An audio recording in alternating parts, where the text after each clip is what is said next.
Good morning. Welcome to another Thursday training at the Social Media Store. We're so excited to have you. For those that are here in person, thank you so much for joining us.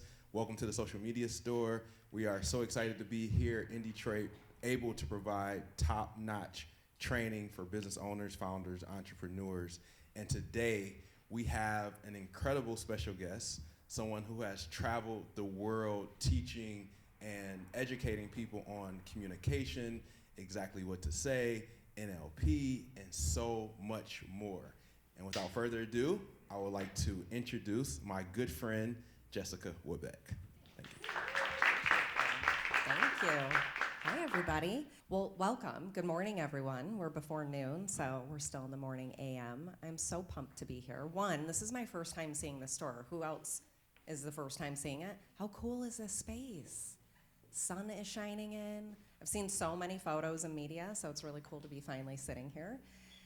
We're talking about the psychology of sales today, and I think for me, it's something that's a miss for most of us who are entrepreneurs and business owners as we go right into pitches, we go right into scripts, and how many of you have tried those out and walked away from a client conversation and thought, I shoulda, woulda, coulda.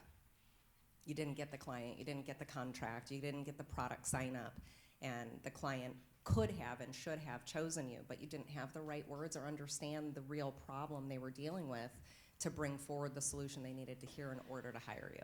Anybody experience that? If you're in business, we've all experienced that. There's no way, right?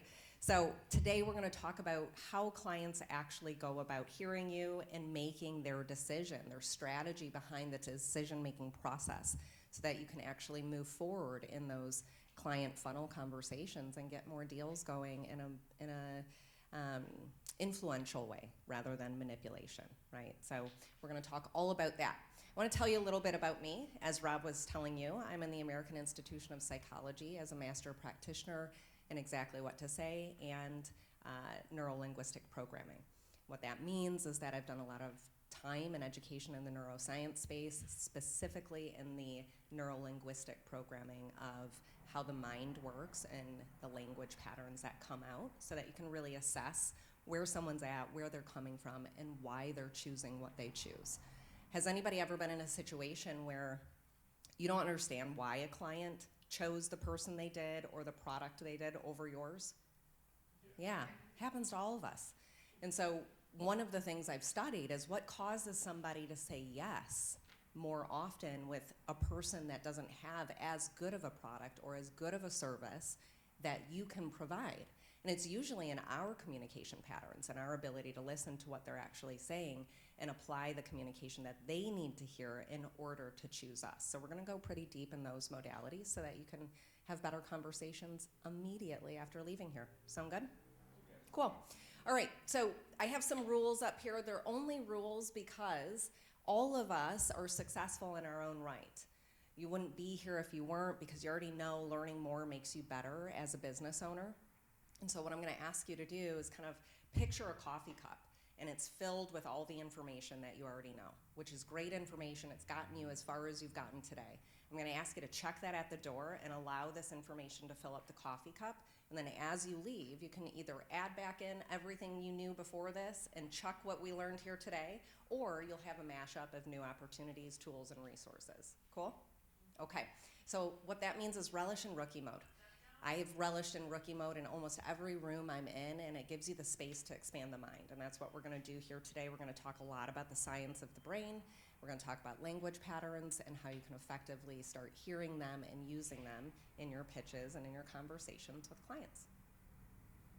Okay, so I want to talk about the conscious mind and the unconscious mind. The conscious mind is your actual goal setter. So when you're talking to clients, they've already set a goal of what they're looking to achieve, and that's why you're in the conversation with them. Who sells products in here?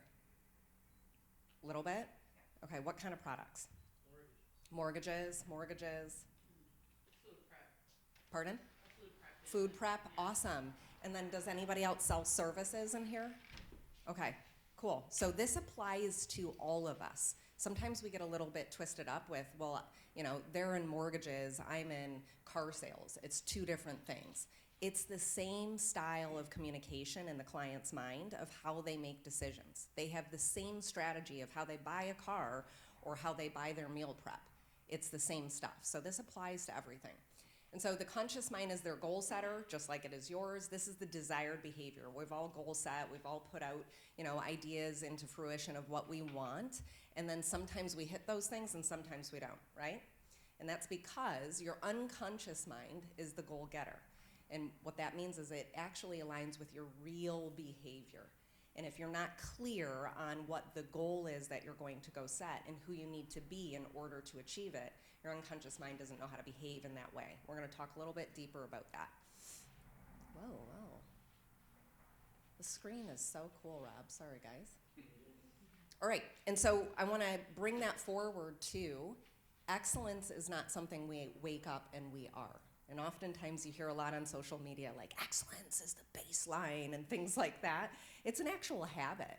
And the only way to become excellent, we don't come out of the womb excellent at everything. We learn how to become excellent in certain categories or at certain things. And it's a habit stacking.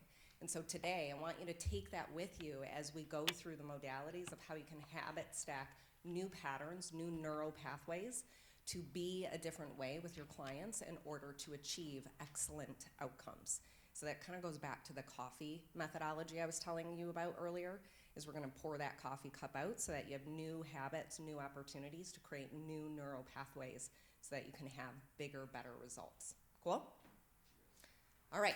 So your clarity is the product. Oftentimes we don't study and prepare around the conversations that show up on repeat in our world over and over again.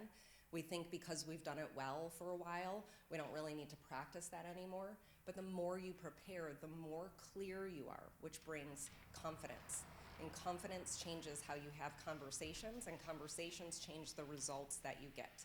And so we're going to talk a lot about that right now. There are 4 cornerstones of conversational excellence. So if you're taking notes, I'm a big proponent of writing this stuff down. If you can, I would. If you've got a phone and you've got a notes app, I would get it out right now. There are 4 pillars that every conversation should jump off of.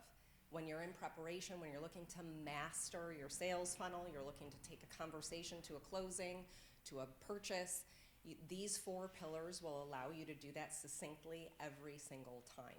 Shooting from the hip as a salesperson is a mediocre output. It's not going to allow you to scale. It's not going to allow you to break through ceilings. It's not going to make you a multimillionaire. There are masterful ways to go about every conversation, and this starts with these pillars. And these pillars work with the unconscious mind. So the worst time to think about the thing you're going to say is in the moment you're saying it. So this is all about preparation. We become good at what we're doing, and then we forget to practice how to do it even better. We become really good at closing deals. If you're in real estate, I own a real estate brokerage. Agents become really good at a certain neighborhood. They get really good at listings, and then they think they don't need to practice anymore. And what oftentimes happens is you get complacent in your language, you get complacent in your energy around it, and all of a sudden you start losing deals to the rookie that started 1 month ago. And that's because they're bringing a different energy to it. They're practicing every day. They're obsessing over the words that they're using, and you lost sight of that. And so this allows you to really build the confidence, clarity, and speed towards what you're doing. The most masterful communicators and salespeople in this world practice their craft on a daily basis. I practiced this keynote last night and this morning and a week prior. I've done this keynote multiple times, but I want the energy of that rookie coming forward. It's why I also have that in my rules of relish in rookie mode. It's a fire of that heat energy that you bring to a situation where people just feel it. It's palpable. Okay. The way in which you can prepare for conversations is pretty simple. There is framework to everything that you can do that creates mastery and excellence.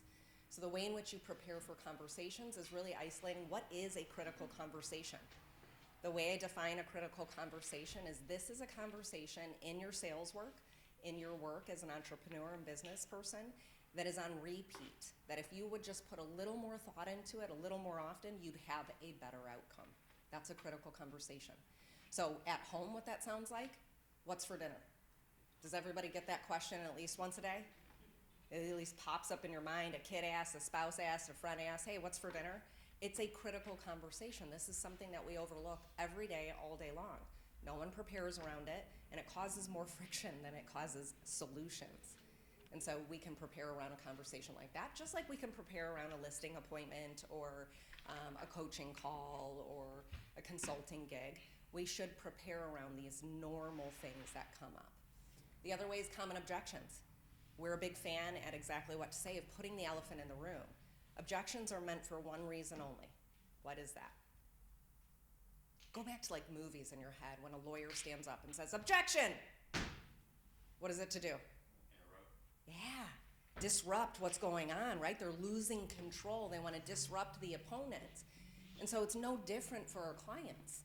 And so start gathering, what are the client's normal objections? You've already done this. You've already said, I know what the client's problems are. That's what I'm here to relieve. Whatever my solution is my product and my service, right? But go a little bit deeper and think, what is relative to the moment that client is in right now? That would be an objection that would come up in this particular conversation with this particular client. Because every client's a little bit different, right? And so if we can prepare for those objections up front, we can actually bring that solution before they even go, hey, I'm gonna gain some control back and I'm gonna ask you something that you might not be prepared to answer. It's their way of slowing down the decision-making process, okay? All right, and then later today, this is a practice module. So you're just gonna look at your calendar. In this room in particular, after this, if you stick around and you're doing a little bit of networking or you get to know people, really practice it right here, right now. Ask somebody what they're here for. Get curious. Find out what their problem is or their solution is and start talking around that so that you're exercising the first two. Try and find what would be the critical conversation in their world. What's something that would come up for them in the field they're in. It's the best way to start practicing it, is if you can mirror what the client would feel, do, and be in a conversation with you. Your unconscious mind will store that and you'll know how to actually bring that up right away with your clients with ease. The whole point of this is for you to be in an effortless way of helping them make a decision to choose you, okay? All right, second pillar is curiosity is fuel for great conversations. What we mean by that is lead with curiosity. Stop with the telling, stop with the pitching, stop with the script that really gives the mic drop situation happen. We wanna stop with all of that because that doesn't create comfort for the client. It might create a wow factor, but you're skipping over in extremely important, meaningful earning your way to saying, I'm the right solution for you, and here's why. We're gonna get to some scripting around that, some questions you can ask that really cause the unconscious mind to go, I like this person. I'm gaining trust as we talk through this conversation. So I wanna just derail a little bit. The unconscious mind, prime directive is to protect you.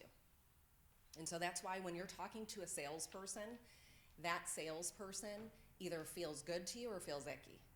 Anybody ever sit with somebody who's trying to sell you something and you're just like, ugh, get me out of this conversation as fast as possible? Yeah, it's because they're skipping over ways in which to build rapport with you and create the show me that you know me moment. Okay, third pillar, content without context is simply noise. We live in a pretty noisy world, right? Yeah. What we mean by that is that if you're not asking questions, you're delivering content that might not match the solution they're looking for. This is where salespeople and business owners get really lazy. We think because we've been successful for a period of time, we no longer have to master the craft of individual clients. We no longer have to get curious about what their problem is because we know our solution works, which is true. It's not wrong, it is totally true. But to that client, it isn't true yet. They don't know you like that. They haven't experienced you like that. You might be there by referral, you might be there by an olive branch of trust because they like your reviews, they've heard about you, but you still have to earn it every single time, over and over and over again. And that's what creates that windfall of referrals, right? Is when you can really master the trust between you and the client, it is palpable as well. All right, third pillar. The person asking the questions controls the conversation. So I want you to understand when I say control, it's not about talking more. It's not about proving you're more intelligent or you're better than. We never want to put the client in a lesser position than us. It's about being better in leading the conversation so that they can move faster down that decision strategy. Okay? So we don't ask enough questions usually, and we bring our solution again because we know it works. But if we don't understand how the client has formulated their problem in their words and their emotions, our solution that we are normally pitching might not match up perfectly. And we have to change the language around it and really be articulate about, okay, I hear what you're saying. They're in a fear-based language pattern. They're worried that if they don't do this, this could happen. But we're talking about moving them forward and it being inspiring and being over here. And they're like, hold on, I'm so scared about this. You haven't even told me how we're gonna get rid of this. Do you hear the difference? There's a difference between inspiring someone and saying, hey, where you're at right now, I've got you. You're safe. It's cool. And when I say safe, I'm talking about the difference between someone being worried they're making the wrong choice versus the right one. I'm not talking about like, I'm protecting you in this moment. It's a safe container for them to choose you, okay? All right. So that's the show me that you know me, because if you gain the content through question asking, you now have context to make your offer. Does that make sense? Yeah. In a world that we live in where we're scrolling on social media, that's content. There's zero context usually to the content we're absorbing, right? So you could see me on the beach in Florida, and it could be my 4th vacation in 2 months, and you're gonna create your own context around that because all you see is my content. I'm traveling, I'm on a beach, it's nice, you guys are stuck here in Michigan, it's gray, there's no sun. And so you're gonna create this like, where is she? Does she even work? Where's all this money coming from, right? I know it costs money to go on vacation, so you're gonna create your own context. That's what our brain does. If we don't have the ability to fill in the blanks, we will fill them in ourselves with assumptions. We never want our clients to feel that way. We wanna fill in with their words, their problems, their desire for solution. And so that's the show me that you know me and the content over context. People do things for their reasons, not yours. So if you want action, you have to speak to what already matters. Relevance drives the action. Again, just because client A chose you and it made sense because that's your perfect avatar, it fit perfectly into your pitches, it's not necessarily what's perfect for that client that's in front of you. Always using your client's language, meeting them where they're at, will win every time over your generic pitch, right? Okay. All right. So here's a quick little map to make sure you're always moving in relevance. You're always moving towards the solution the client actually needs. Is questions lead to more conversations. Conversations create relationship, rapport. That's that I like you, I know you, I'm gonna choose you. And then it moves into the opportunity for the both of you to have courage to ask for the business and for them to go ahead and choose you and the business. So it's a good framework to follow from here on out. Am I asking enough questions where I really truly understand their problem in their way? If you're in real estate or mortgages, we understand what they're coming to us for, right? So we could skip over what that means to them. We don't really need that in order to do our job. But it matters to them, and that's what we're after, is how do we gain trust as quickly as possible so we can swiftly move towards decision making over and over and over again. All right, I'm gonna give you 3 simple ingredients. I just realized my mic was down here this whole time. Yeah. Okay, so I have 3 simple ingredients. Anybody cook in here? Yeah? A little bit, kinda, maybe, sorta. You use the microwave more often than not. Yeah. Either way, we love salt and pepper, most of us, right? I love garlic as well. Those are my 3 ingredients that go in almost everything I cook, my mainstays. These ingredients I'm gonna give you right now are the 3 ingredients, the mainstays of every conversation. Okay, so curiosity leads to empathy. Empathy leads to courage. Curiosity is your ability to create certainty. This is you asking lots of questions, gaining the content so that you then have context to create empathy, which leads to, oops, we're frozen. Relatability. So relatability is helping your client know, hey, here's the problem I heard you say. Is this right? And they're gonna agree, they're gonna validate, you get me, you hear me, this is cool. And then you're gonna show them what we would call lateral chunk. You're going to show them that outside of the right now, you help people just like them do exactly what they want to do with you. So whatever that may be, if it's meal prepping, then it's going to be, hey, I just worked with a client last week who was in the exact same situation as you. And what we did is we put together that custom plan and we made sure it was easy and effortless for you to grab right out of the fridge and move on with your day. It sounds like that would be the best solution for you, is the most convenience possible. Is that right? That's relatability. That's showing them that you know them, the pillar that we just talked about. And then you're going to be able to move into courage much faster, where the client gained enough trust that gave them the courage to go, let's do this thing right here, right now, rather than sitting on it and thinking about it. Anybody ever have a client do that? Yeah, let me think about it. And that's because you didn't gain enough context to really deeply have them understand that you know them, that you get them, that they're important, and so is their problem. Okay, no matter how big or small the problem is. And right in the middle, we've got something you can't see. What do these things create? That's right, big T in the middle, like a superhero emblem. There was a Colonel Sweeney in the Army, who did a study. It's called the 3 C's. And he did a study to say, like, why do some leaders, some sergeants and some colonels have teams that will just blindly follow them into battle? No questions asked, they fall in line, everything goes exactly as planned. And then we have these other regimes where it doesn't work that way, where guys are going rogue, people are getting hurt, people aren't listening, and it's not working as succinctly. And he went in and did a study with the military, and it came out to character, care, and confidence.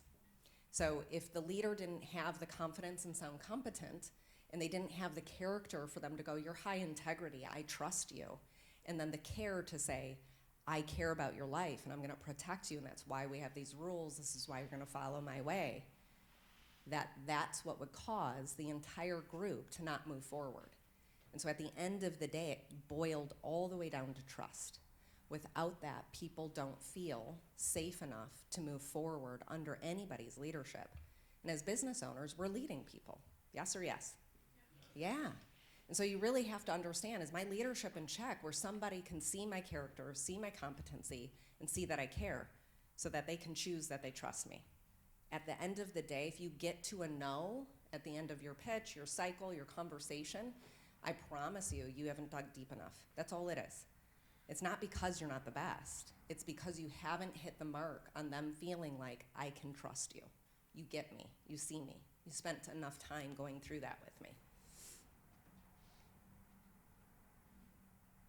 And we're big fans. If you cannot see these words, you have not earned the right to make a recommendation. If you cannot say, because of the fact that you said, that's your content. That's you gaining context. Because of the fact that you said you struggle with cooking every day to stay healthy, to stay on the plan, I'm going to go ahead and recommend our highest convenience package. Everything's made for you. You can freeze half of it. You pull it out of the fridge every Monday, Tuesday, Wednesday through Friday. And then we'll move forward.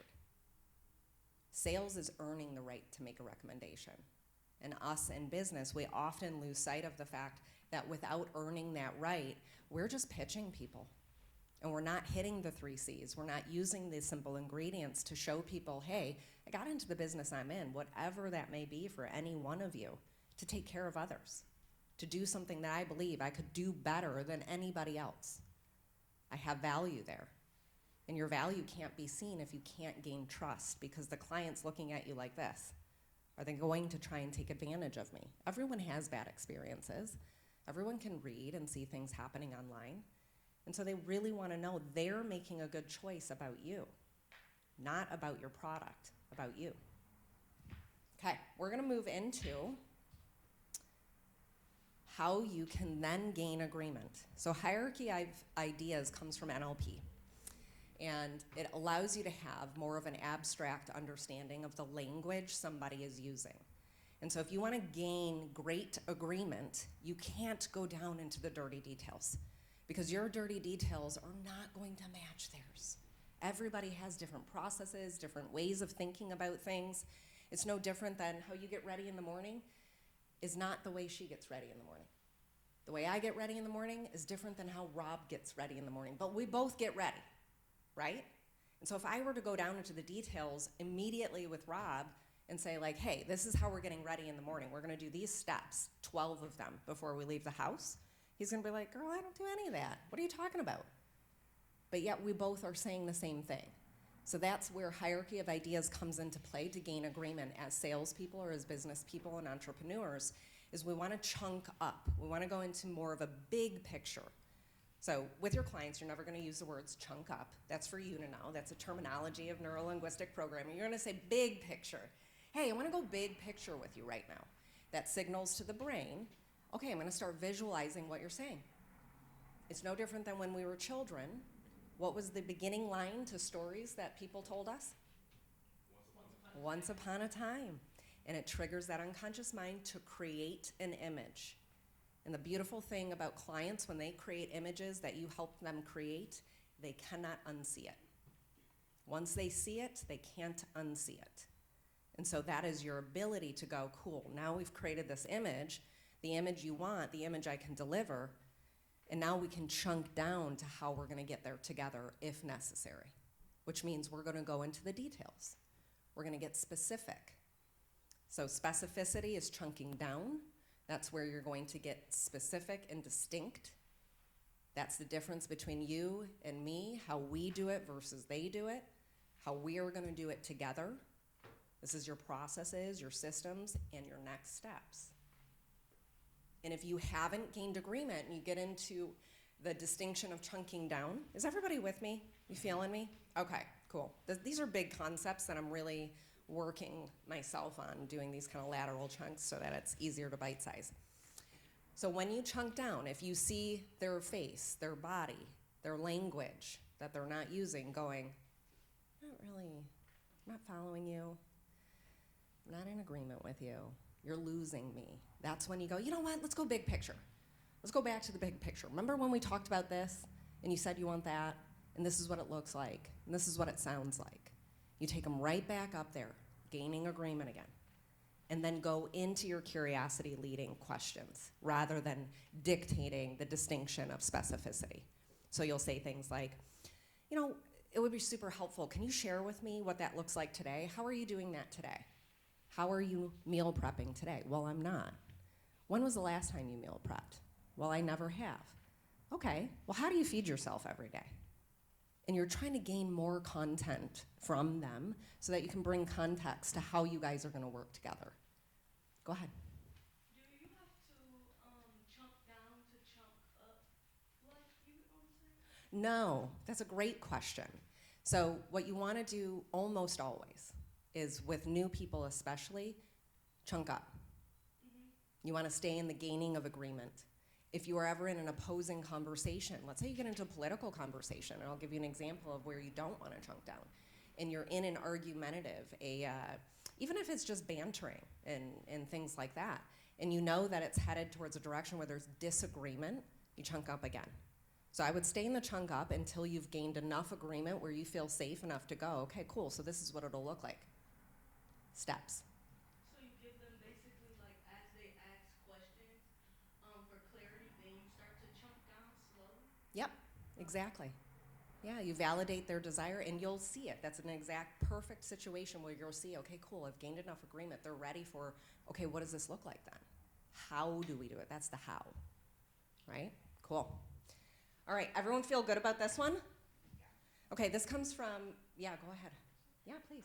So when you are chunking down, how do you know exactly which steps to include? Because with clients, they don't necessarily need to know every process because what you're doing behind the scenes can be conflicted to them, I assume. Totally. So how do you know what to chunk down on and how to still keep it big picture without losing them? Yeah.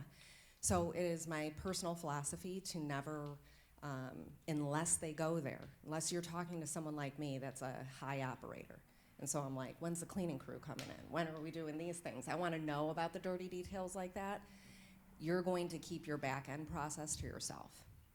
If you're talking to a personality that you know wants to know all of the details, you're going to start going there. You're going to acknowledge before you do. Hey, I'm gonna go ahead and give you details I don't usually give most of my clients because I can tell you get it. Validate their ego. They wanna know, so give it to them. But if you're talking to someone that's like, yeah, I get it, they're moving you along, you already know, like, I'm gonna chunk down just to your very next step and maybe the end piece. And then that's when we're gonna get to the closing table. That's when you're gonna get the breakthrough.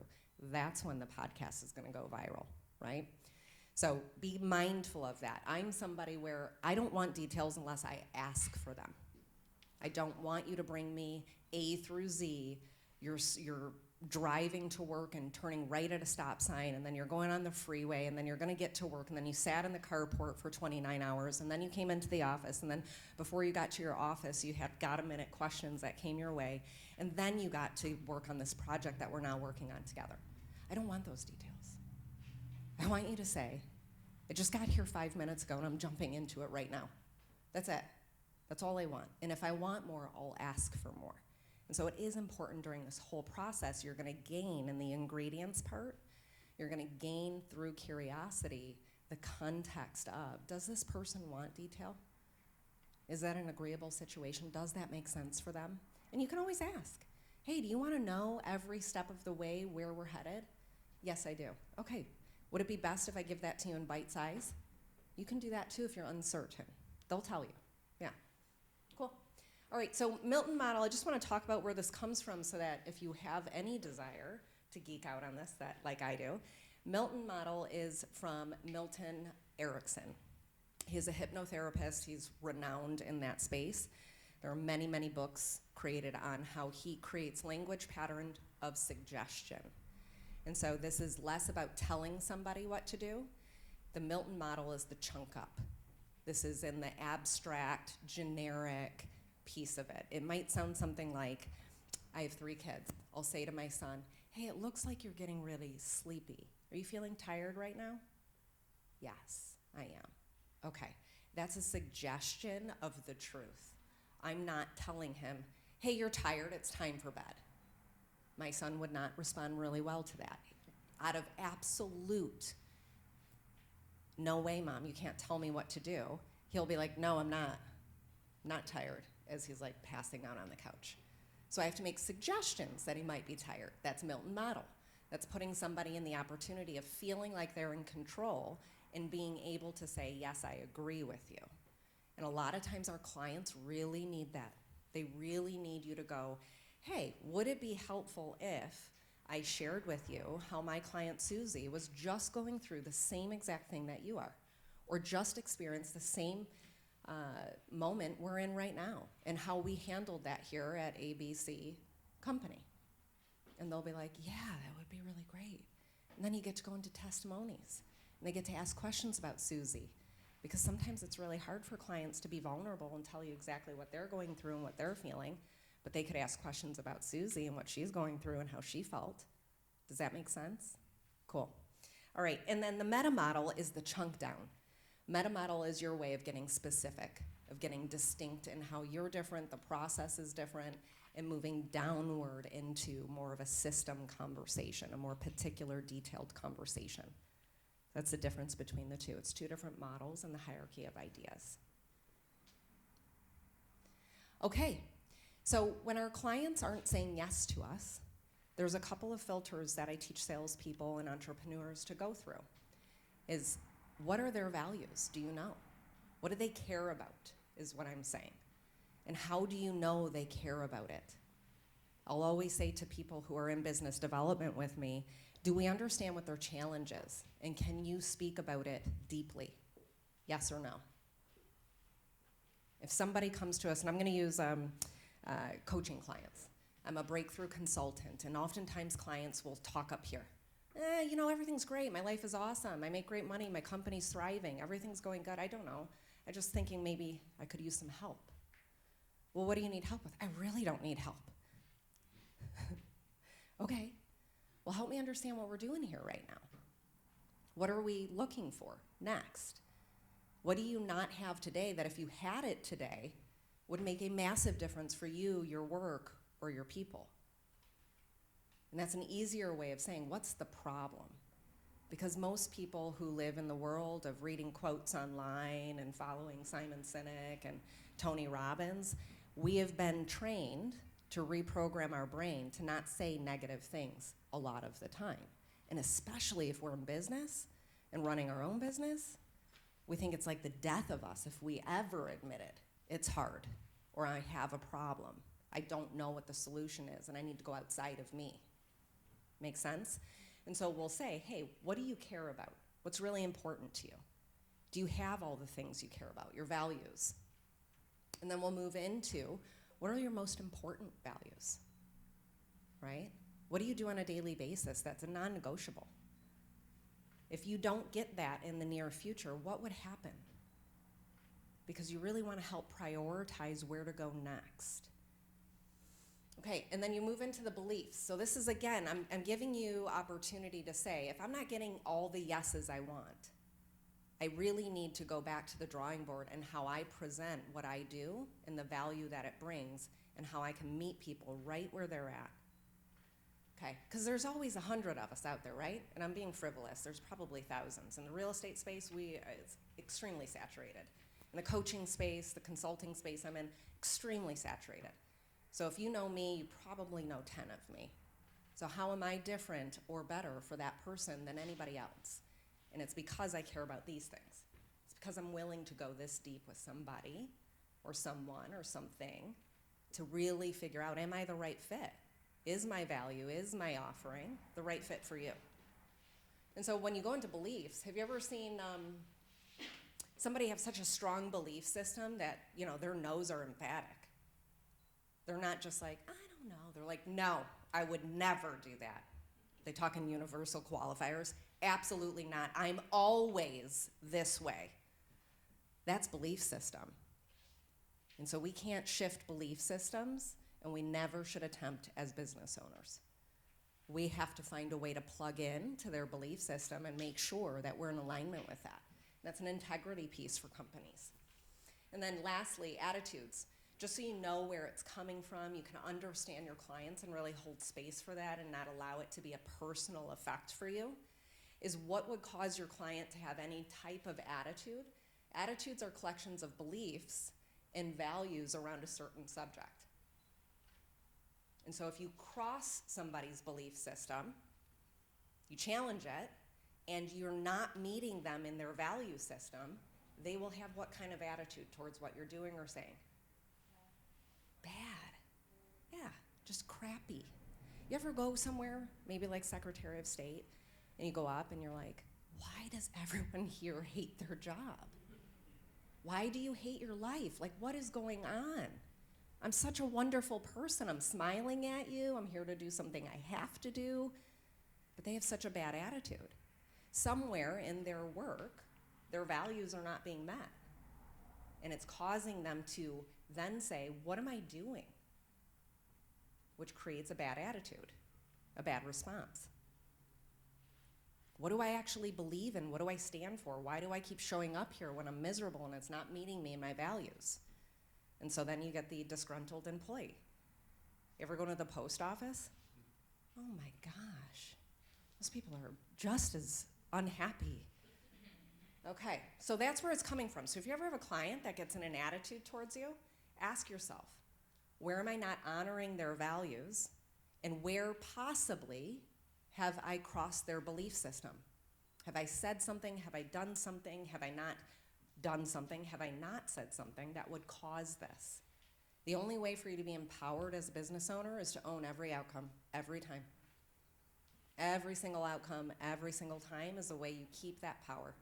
The second we blame the client, the market, the whatever, we give our power away, and it loses sight of how we can maintain moving forward and making progress. Okay? All right, clean next steps. Always, always, always offer clean next steps to your client. That keeps them in their value system, keeps them in their belief system, keeps their unconscious mind getting towards that goal of what you promised you'd deliver. So we always want to create those clean, simple, easy, and effortless next steps. If a client has to come to you and say, what happens next? I'm confused. Aren't we supposed to? Listen to the language pattern. You are out of compliance, personally. You're out of compliance with the work you said you would do. And the client is going, I'm losing trust. You haven't left me with a tangible next step, and so I feel like I'm in limbo. Nobody likes feeling like they're in limbo. Even if you explained it. I'll have people come to me all the time and be like, well, I gave them the 10 steps that we're gonna go through. I talked about it at the consultation, and I brought it up in email on Wednesday. No one cares. You don't get to choose how they marry themselves to information. You're just the delivery of information over and over and over again so that they can continue to trust you. All right. We're getting towards the end. Anybody have any questions yet? Okay. So here's your leadership action. We talked about in the beginning that all of us are leaders here. You had to lead your way into whatever business you're in. You lead your clients. And this is a way in which you're going to be able to move forward with leadership. Now, we're using agents. That can be anybody. That can be you and your service, you and your product. It is interchangeable with salesperson, business owner, entrepreneur, whatever label you choose to use for yourself. So your first step is treat communication as your greatest sales skill, not a personality trait.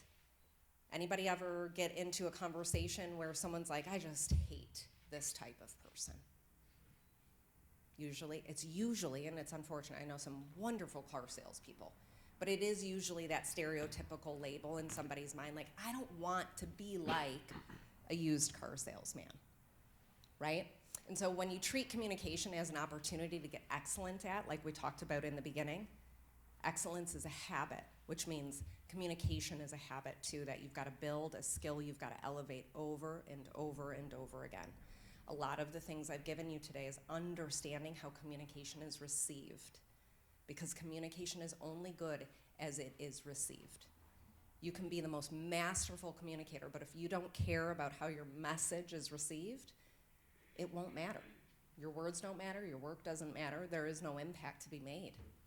Number 2, prepare before the conversation ever happens. Winging it is not scalable. Winging it is luck, and luck can run out, right? And so we want to be a little more intentional. We want to be prepared for our critical conversations, prepared for the objections our clients might have. We want to practice that on a daily basis. Anchor every conversation to the client's goal. And so, again, there's real estate examples in here. However, when you anchor it to the client's goal, you're constantly hitting the show me that you know me button.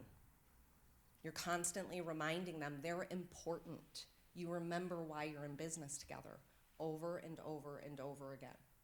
It's easy for us to get through the consultation and the sale, and then we go into autopilot, right? The client doesn't want to feel like they're on a conveyor belt. They want to feel like they're the only person in your world. That's our job. And the only way to do that, and the easiest way to do that, is to hit that show me that you know me over and over and over again. Okay, number 4, lead with curiosity before you lead with advice. Remember always, if you cannot say because of the fact that you said, you have not earned enough context. And sales is earning the right to make a recommendation. And so we have to gain enough context from each and every person we're talking to that we can speak to them, about them, for them, and with them. It's not about us. We oftentimes get that wrong. As business owners, we think it's all about us. It's our face out there. It's our name out there. It's all about us. If you flip the script, I promise your pipeline will double in 30 days. It's all about them. Your language is adjusted in real time for them. Number 5, measure conversations by clarity, not pressure. When clients feel clear about their options, decisions happen naturally. If you're getting to a no, you just didn't dig deep enough. Remember what I said about Colonel Sweeney? It all boils down to trust, the 3 C's. I gave you the 3 ingredients to create those 3 C's. Curiosity, empathy, and courage. And so you want to be really, really clear about their options. Build a repeatable conversation framework, which we just did. So the 4 pillars, the 4 cornerstones are what we talked about. Worst time to think about the thing you're going to say is in the moment you're saying it. Preparation is key. Second, curiosity is the fuel to great conversations. Ask more questions. Now, be mindful when you're asking questions. Oftentimes when I teach this work, people will be like, okay, cool. I'm going to ask a lot more questions. and then they become interrogative. Have you ever been in a conversation where someone's like asking you, just firing off questions? You're like, why are they asking me that? Then you're getting in your head, you're like, what is going on right now? What do they want from me? Everyone wants something I'm getting out of this conversation. That is not being intentional about your questions. Your curiosity should be relative to the moment you're in, okay? And if you're not sure if you're in the right moment, you can say, just out of curiosity, use that as your filler moment. Just out of curiosity, boom, boom, boom. And then you'll know, am I in the right zone? Because if they answer, you're like, nope, they bat you away, you know, like, oh, I'm out of zone. I'm not in the right zone for this moment. I gotta find a different avenue, a different question. Okay, what do we just end on? Number 2, number 3? People do things for their own reasons. Number 3, yep. And so making sure you're talking to the client about what they want, not what you want, about what they need, not what you need, and that you treat every client as your first client. Relish in that rookie mode, bring that heat of actual desire to serve. Without that, they feel it, and it takes so much longer to get that trust factor going. And number 4 is the person asking the questions is in control of the conversation.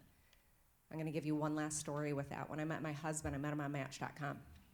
I had a couple jobs at the time. I was a single mom. And he met me at my work site. And I had been trained in negotiation with General Motors for about 10 years at that time. And so I was armed with questions. Just questions after questions. We sat down, we had dinner or lunch at Andiamo's, because I was like 60 minutes, blind date. Don't want more than that.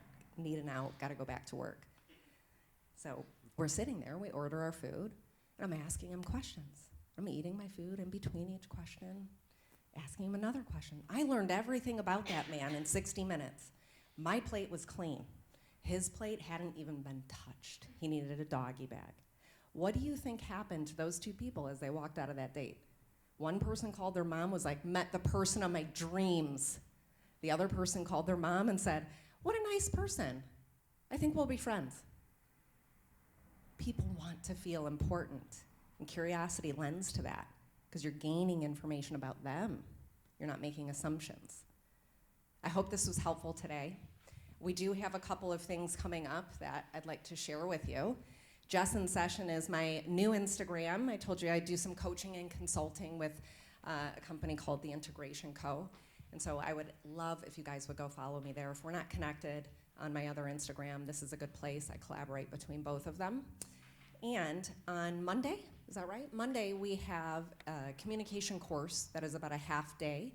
We go really, really deep into 32 magic words. These are magic words. We call them magic words because they work with the unconscious mind, and the unconscious mind works just like a computer, yes or no inputs. And so it's a way to speed up that decision-making process, and we're gonna go pretty deep on that Monday in Troy, Michigan. Thank you.